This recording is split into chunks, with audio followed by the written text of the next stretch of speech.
गया auto limited made a profit of 2 lakh, यानी कि उनको 2 लाख का प्रॉफिट हुआ है after considering the following item. Depreciation on fixed asset दिया है 3500, एमोटाइजेशन ऑफ डेवलपमेंट एक्सपेंस दिया है 3000, loss on sale of furniture दिया है 250, प्रोविजन फॉर डाउटफुल डेब्ट दिया है 550, प्रोविजन फॉर टैक्सेशन दिया है 30,000 रुपये, ट्रांसफर टू जनरल रिजर्व दिया है 3,500 और profit on sale of machinery दिया है 1,500। इसके अलावा एडिशनल इन्फॉर्मेशन दिया है 2014 और 15 का, 2014 ओपनिंग ईयर और 2015 को क्लोजिंग ईयर हम मानेंगे। तो डेप्टर दिया हुआ है ओपनिंग बैलेंस 6,000 और क्लोजिंग दिया है 7,500, क्रेडिटर दिया है 5,000 और 7,500, बिल रिसीवेबल दिया है ओपनिंग 5,000 और क्लोजिंग 4,250, बिल पेबल दिया है 4,000 और क्लोजिंग दिया है 3,000 रुपये। आउटस्टैंडिंग एक्सपेंस ओपनिंग दिया है 2,500 और क्लोजिंग दिया है 2,000 रुपये। प्रीपेड एक्सपेंस ओपनिंग दिया है 100 और क्लोजिंग दिया है 150।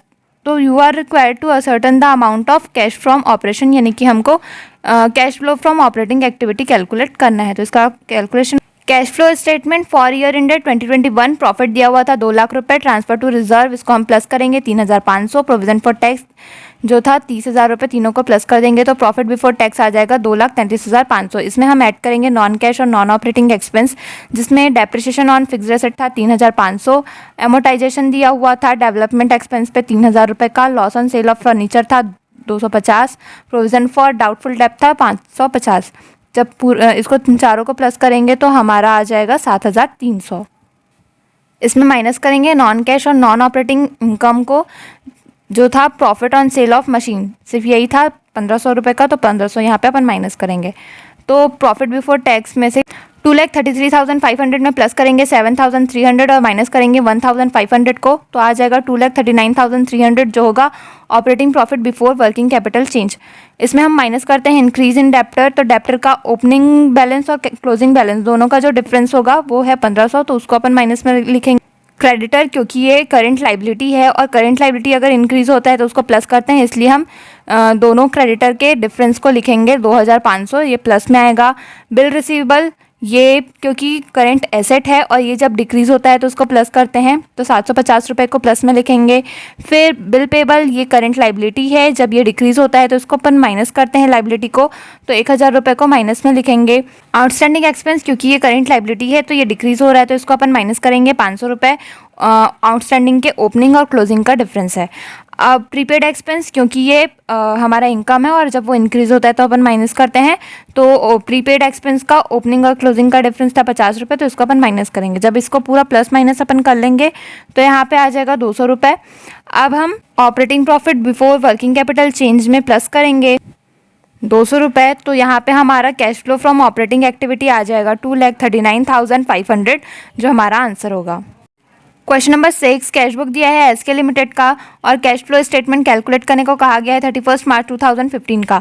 बैलेंस ब्रॉट डाउन दिया है 10,000 रुपये, रिसीव फ्रॉम कस्टमर दिया है 5 लाख रुपये, सेल ऑफ बिल्डिंग दिया है 1,90,000, इशू ऑफ इक्विटी शेयर दिया है 2 lakh rupees, issue of preference share दिया है 1 लाख रुपीज़, टोटल इधर का होगा 10 लाख। पेमेंट टू सप्लायर दिया है 4 लाख, परचेस ऑफ मशीन दिया है 1,50,000, परचेस ऑफ फर्नीचर दिया है 50,000, वेजेस और सैलरीज दिया है 30,000, रेंट रेट और टैक्सेस दिया है 20,000, इनकम टैक्स दिया हुआ है 25,000 रुपये, रिडेम्पशन ऑफ डेबेंचर दिया है 2,75,000, डिविडेंड दिया है 30,000 और बैलेंस कैरी डाउन दिया है 20,000 रुपये। इसका टोटल भी 10 लाख आएगा। अब हमको यहाँ पे उसका कैश फ्लो स्टेटमेंट कैलकुलेट करना है। Cash flow statement direct method से हम बना रहे हैं। सबसे पहले ऑपरेटिंग एक्टिविटी देखेंगे। रिसीव फ्रॉम कस्टमर था 5 लाख रुपए, इसमें हम सब चीज़ माइनस करेंगे। पेमेंट टू सप्लायर था 4 लाख, वेजेस एंड सैलरी था 30,000, रेंट था 20,000 और इनकम टैक्स था 25,000। 5 लाख में से जब ये सब माइनस करेंगे तो cash flow from operating activity आ जाएगा 25,000। अब इन्वेस्टिंग एक्टिविटी देखेंगे तो इन्वेस्टिंग में आएगा सेल ऑफ फिक्स्ड एसेट जो था 1,90,000, परचेस ऑफ फिक्स्ड एसेट जो था 1,50,000 और मशीनरी और फर्नीचर था 50,000। 1,90,000 में से 1,50,000 और 50,000 माइनस करेंगे तो cash flow from investing activity आ जाएगा 10,000। Financing activity, issue of equity share था 2 lakh, issue of preference share था 1 लाख और रिडेम्पशन था 2,75,000 का और डिविडेंड था 30,000 का। तो जब अपन 2 लाख और 1 लाख को जोड़ेंगे 3 लाख आएगा। 3 लाख में से जब इन दोनों को माइनस करेंगे तो cash flow from financing activity आ जाएगा 5,000 का। तो जब ऑपरेटिंग एक्टिविटी का 25,000 में से जब इन्वेस्टिंग एक्टिविटी का 10,000 और फाइनेंसिंग का 5,000 माइनस करेंगे तो नेट इंक्रीज इन कैश आ जाएगा 10,000 रुपये।